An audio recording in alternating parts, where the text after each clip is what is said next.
Question number 2. The Honourable Leader of the Opposition. Question number 2. Question number 2. Mr. Speaker, the Honourable Leader of the Opposition. My question is to the Prime Minister. Does he stand by his statement, and I quote, "From 1 April, every working New Zealander will get more money in their pocket," end quote?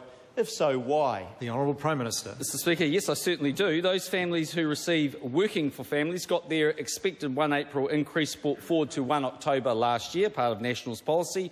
All other full-time workers... yes, it was part of our policy, I'm afraid. All other full-time workers get an increase from 1 April. Therefore, it's true to say that after 1 April, all working New Zealanders, not just those on Working for Families, will have more money in their pocket. The Honourable Leader of the Opposition. Why doesn't the Prime Minister simply admit that, in fact, most New Zealanders earning under $40,000 with the responsibility of raising kids get absolutely nothing from the tax cut today, despite the fact that those families are the families really struggling to make ends meet?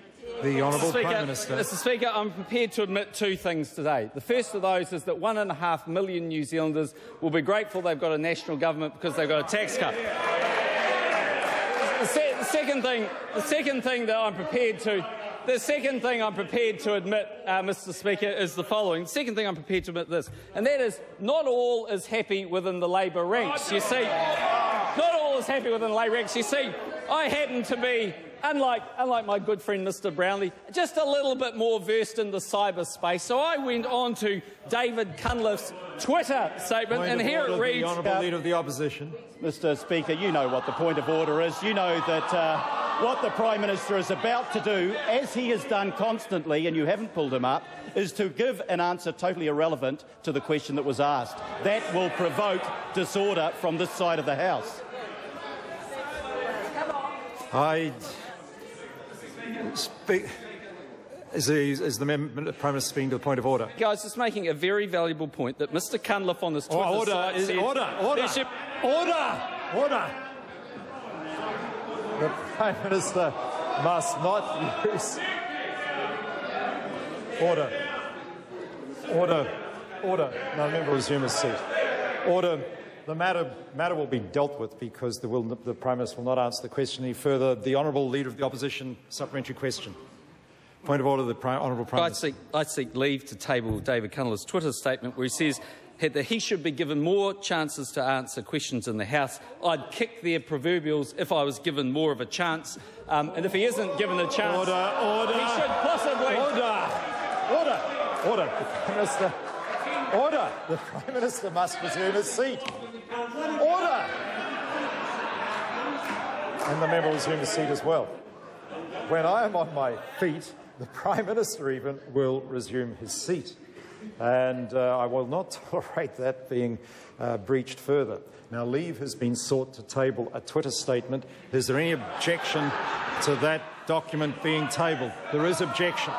Point of order, the Honourable David Cunliffe. Point of order, Mr. Speaker. Order!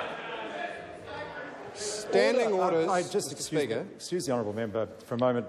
Points of order must be heard in silence. I know the House is in a fairly boisterous mood, but points of order do need to be heard in silence. The Honourable David Cunliffe. Mr. Speaker, standing orders provide a remedy for misrepresentation, and I submit to you, sir, that the Prime Minister has misrepresented me. Order. Mr. Speaker, that is because... Order. No, the member will resume his seat. No, the member will resume his seat. Now, the member cannot use a point of order to make a debating point. Now, he can, if he wishes, seek leave to make a personal explanation.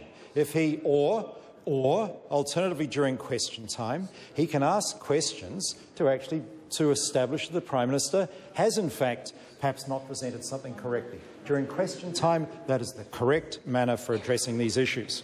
He cannot use the point of order process.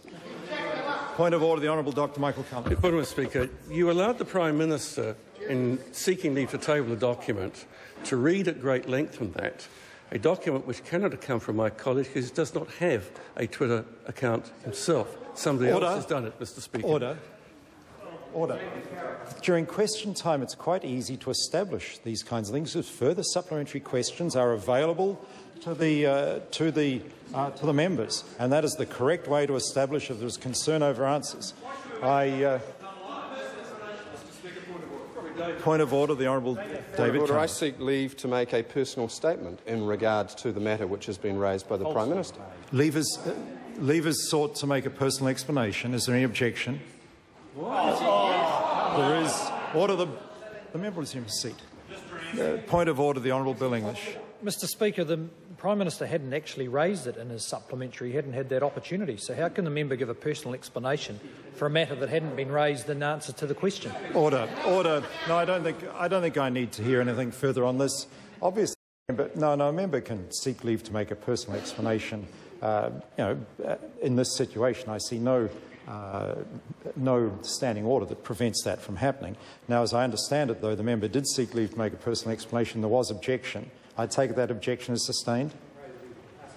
The member may seek leave again. Mr Speaker, point of order. I seek leave to make a personal explanation. Leavers sought to make a personal explanation. Is there any objection?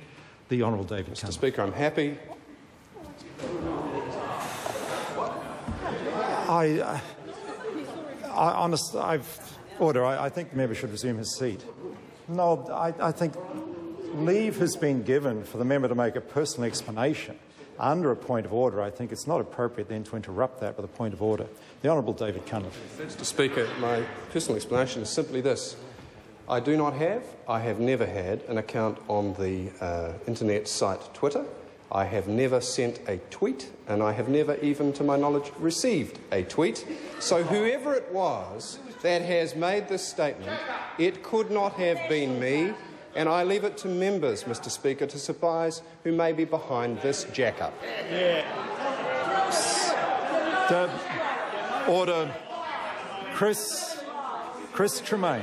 Thank you, Mr Speaker. To the Prime Minister, why has the government introduced the independent tax earner credit? Order. I invite the honourable member to repeat his question because, honestly, I could not hear it because of the noise. Chris Tremaine. Mr Speaker, to the Prime Minister, why has the government introduced the independent earner tax credit? The Honourable Prime Minister. Mr Speaker, the independent earner tax credit gives tax relief to those hard-working, lower-income earners who have regularly missed out on increases in working for families, benefits and superannuation. In particular, lower-income earners with children have received considerable tax relief over recent years through working for families, amounting in many cases to several hundreds of dollars a week. This government is maintaining those payments, but we also want to tell lower-income earners who don't have children they are valued as well. The Honourable Leader of the Opposition. Speaker, how does the Prime Minister justify his comments on TV3 the other day that these tax cuts are fair when changes made by National to the tax package last year results in a third of all the new money going into tax cuts going to just 3%, the top 3% of taxpayers, while 81% of taxpayers earning less than $50,000 get less than $2 a week extra? The Honourable Prime Minister. Mr Speaker, today 1.5 million New Zealanders got a tax cut. 630,000 New Zealanders get $10 a week who've waited for a long time. This government has not taken 9 years to cut taxes. I call that fair. Chris Tremaine. Thank you, Mr Speaker. To the Prime Minister, how many people would have received a tax cut today under Labor?